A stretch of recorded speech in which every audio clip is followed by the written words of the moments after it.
दोस्तों, स्वागत है आपका नैरेटिव रिया चैनल में।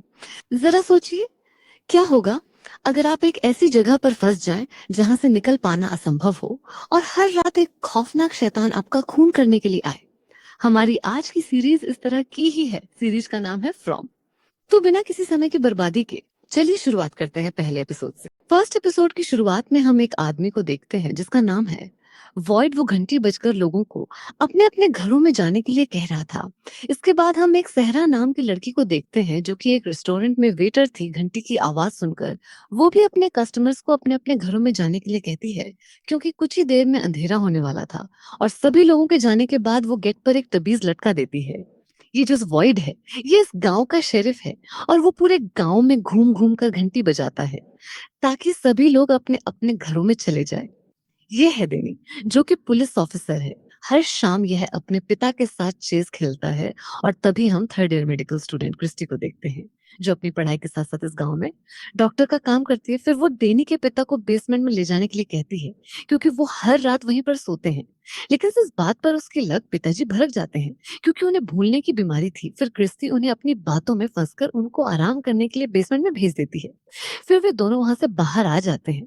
ये दोनों एक दूसरे को काफी पसंद करते हैं।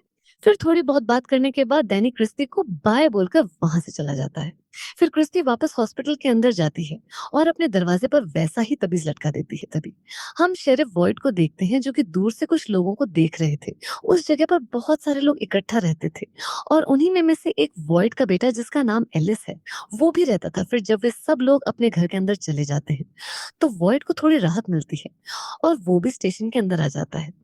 स्टेशन के बाहर एक बोर्ड लगा हुआ था जिस पर लिखा था कि पिछले हादसे को पूरे 96 दिन हो चुके हैं। अब यहाँ किस हादसे की बात हो रही थी, यह आपको जल्द ही पता चल जाएगा। तभी हम एक फ्रैंक नाम के आदमी को एक बार में देखते हैं, जो नशे में पूरी तरह से धुत था। फिर बारटेंडर उसको घर जाने के लिए कहता है, लेकिन फ्रैंक उसकी बात नहीं मानता। फिर वो आदमी अपने तबीज को चेक करता है और अपने घर चला जाता है।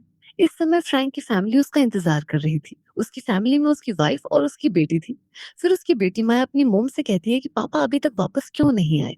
फिर उसकी माँ उसे दिलासा देती है कि वो जल्द ही आ जाएंगे। तभी रात हो जाती है और माया अपने पापा के लिए प्रार्थना करने लगती है कि उसके पापा जल्द ही घर वापस आ जाएं।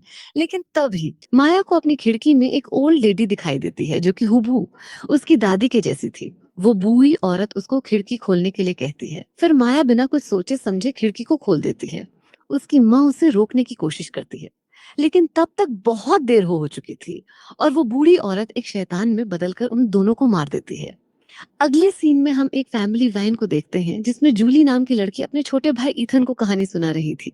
उस समय उसके पिता जिम वैन को ड्राइव कर रहे थे और उसकी वाइफ ताबिता उनके बगल में ही बैठी हुई थी। ये सब उसी गांव के पास से गुजरने वाले थे। अब इनके साथ क्या होगा, ये आपको आगे पता चलेगा। दूसरी तरफ फ्रैंक सुबह उठकर जब अपने घर की तरफ जाता है तो देखता है कि उसके घर के बाहर बहुत भीड़ लगी है। उसे कुछ भी समझ में नहीं आता कि आखिर यहाँ पर हुआ क्या है। तभी शेरिफ बहुत ही गुस्से में उसके घर से बाहर आता है और उसको पीटने लग जाता है, क्योंकि उसने फ्रैंक को कई बार चेतावनी दी थी कि वह अपने घर टाइम से पहुंच जाया करे और अपने घर की खिड़की और दरवाजे अच्छे से बंद कर दे। लेकिन उसने ऐसा नहीं किया। फिर शेरिफ फ्रैंक को उसकी क्लॉड पकड़कर उसके रूम में ले जाता है, जहां वो अपनी बीवी और बेटी की कटी फटी लाश देखकर घबरा जाता है। शेरिफ को फ्रैंक पर इतना गुस्सा आ रहा था कि अगर उसका बस चलता तो वो इसे यहीं पर मार देता, लेकिन वो खुद को शांत करता है और देनी को इसे जेल में डालने के लिए कहता है।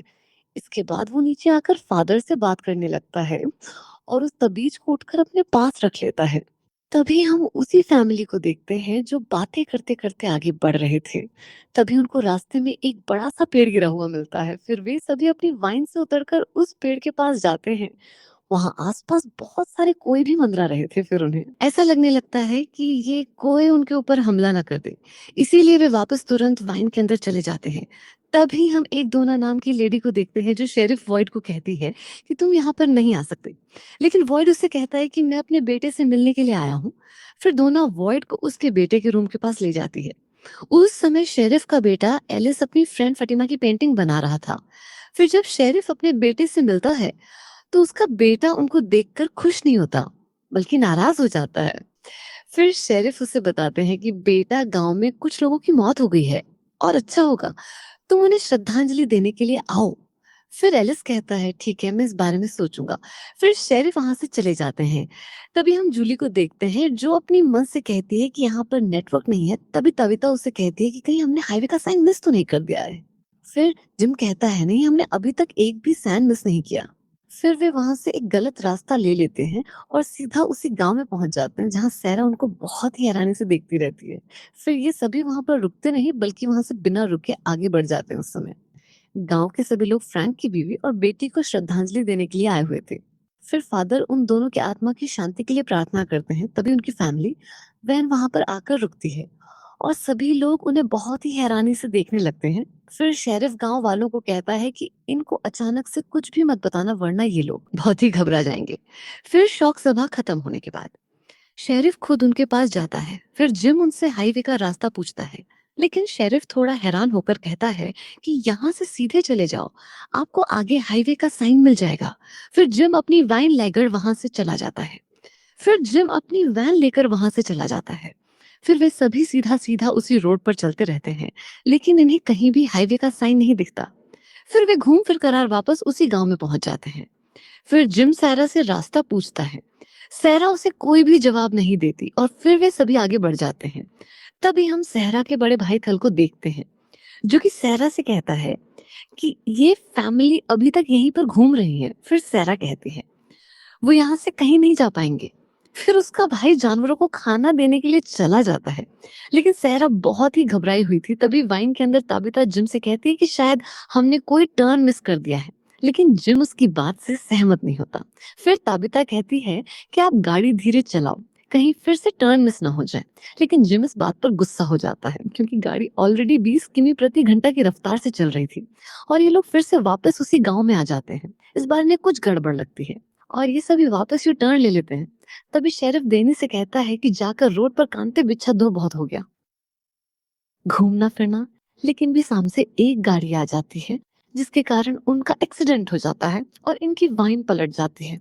वाइन पलट जाने के कारण ये सभी बल बचते हैं, लेकिन इनका बेटा काफी जख्मी हो जाता है क्योंकि उसके पाँव में एक मेटल की रोड घुस गई थी। इनका जिस कार के साथ एक्सीडेंट हुआ था उस कार में से रॉबिन नाम का एक आदमी बाहर आता है। रॉबिन के सर पर भी चोट लगी हुई थी और वह जख्मी हालत में ही शहर की तरफ जाने लगता है। उस समय शेरिफ और डानी रोड पर कांटे बिछा रहे थे कि तभी वो घायल आदमी उनके पास आ जाता है और कहता है कि आगे एक्सीडेंट हो गया है। फिर वॉइड डानी से रॉबिन को हॉस्पिटल में ले जाने के लिए कहता है और खुद उस फैमिली की हेल्प करने के लिए चला जाता है। फिर डानी रॉबिन को लेकर हॉस्पिटल पहुंच जाता है जहां क्रिस्टी अपनी नर्स से रॉबिन का ट्रीटमेंट करने के लिए कहती है। फिर डेनी भी कृति को लेकर उस एक्सीडेंट वाली जगह के लिए निकल जाता है। वहीं वॉइड को कर में एक दूसरा आदमी भी मिलता है जो पूरी तरह से ड्रग्स के नशे में था। फिर वॉइड उसके हाथ को कर से ही बांध देता है ताकि वो इधर उधर ना भागे और खुद उस फैमिली की मदद करने के लिए पहुंच जाता है। फिर वॉइड को देखकर जिम अपने परिवार की जान बचाने के लिए कहता है। फिर वॉइड भी उस वैन के अंदर आ जाता है और एक एक करके सभी को वैन से बाहर निकलने लगता है। बाकी सब तो ठीक था, लेकिन एथन की ऐसी हालत देखकर वॉइड डर जाता है। दूसरी तरफ फादर एलिस को बताते हैं कि गांव के बाहर एक एक्सीडेंट हो गया है और तुम्हारे पिता उन्हें बचाने के लिए गए हैं, लेकिन चिंता की बात यह है कि कुछ ही देर में रात होने वाली है। फिर एलिस भी फादर के साथ जाने के लिए कहता और है। फिर वे दोनों भी साथ में ही निकल जाते हैं। फिर कुछ देर बाद वे सभी घटना वाली जगह पर पहुंच जाते हैं जहां वॉइड जूली को बाहर निकालकर उसे शांत कराता है। उस समय क्रिस्टी दूसरे आदमी का इलाज कर रही थी। फिर वे सभी एक एक करके उन सभी को वैन से बाहर निकालने लगते हैं, लेकिन जिम और इथेन से कहती है कि हमें ईथन को बाहर निकालने में टाइम लगेगा और तब तक रात हो जाएगी। फिर वॉइड कहता है कि हम उस तबीज को वैन में ही रखेंगे से जिससे वो शैतान वैन से दूर रहेंगे और उस बच्चे की जान बच जाएगी। इसके बाद क्रिस्टी वैन के अंदर चली जाती है और जिम को बाहर जाने के लिए कहती है। इसके बाद जिम वैन से बाहर आ जाता है और टैबिटा को संभालता है। फिर वॉइड जिम को कहता है कि यहाँ रात होने वाली है। फिर वॉइड जिम को समझाता है कि इन सभी को यहाँ से जाना होगा क्योंकि रात होने वाली है और जंगल इन सब की जान ले लेगा। मैं इन सब की मौत नहीं देखना चाहता। अब वॉइड के मुंह से ऐसी बात सुनने के बाद जिम कंफ्यूज हो जाता है। दूसरी तरफ सारा रॉबिन के पास आती है। रॉबिन एक्सीडेंट की वजह से बहुत ज्यादा घबराया हुआ था। फिर सारा उसे शांत कराती है और एक किस भी करती है। वो कहती है कि सब में तुम्हारी कोई भी गलती नहीं थी।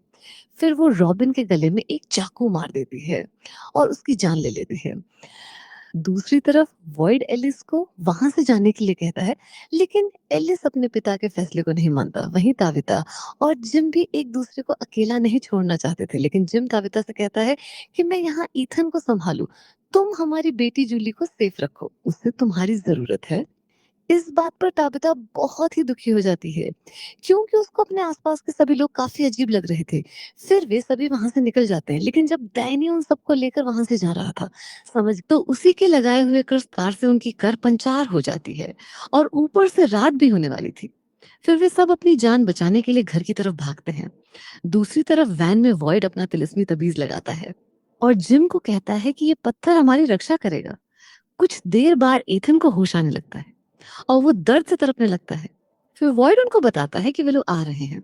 तभी हम बहुत सारे शैतान को देखते हैं जो कि उसी वैन की तरफ बढ़ रहे थे। देखने में तो वे लोग बिल्कुल इंसानों जैसे लग रहे थे। अब नेक्स्ट एपिसोड में देखेंगे ये उनके साथ क्या करते हैं।